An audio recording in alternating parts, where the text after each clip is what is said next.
إنا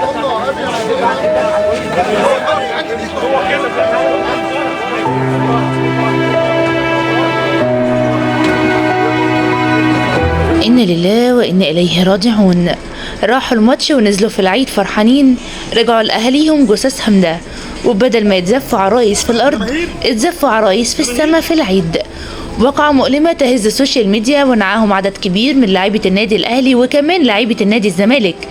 وفاة البنتين في السن الصغير ده وجع قلوب كل اللي يعرفهم واللي حتى ما يعرفهمش. رحلوا عن عالمنا مساء أمس بعد ماتش الأهلي والسكندري المقام في استاد برج العرب.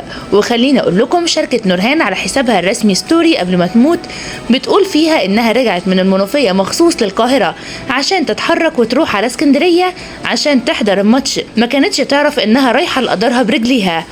وشاركت مجموعة من الصور والفيديوهات عشان تنقل فرحتها إنها وصلت استاد برج العرب ونعي اللعيبة ورسالة تركي آل الشيخ لأهالي البنات كانت توجع القلب. في البداية البنات حجزوا تيكت ماتش الأهلي عشان يروحوا زي كل مرة بيروحوا فيها ورا الأهلي وفي أي مكان، وعشان نورهان تروح لقدرها تسافر 3 محافظات في يوم واحد بس في حب الأهلي.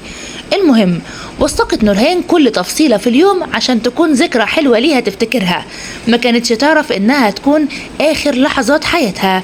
ولكن قبل ما نحكي تفاصيل الواقعة خليني أقول لكم إن نعاهم عدد كبير من لاعيبة النادي الأهلي والإعلامي أحمد شوبير حتى تركي آل الشيخ.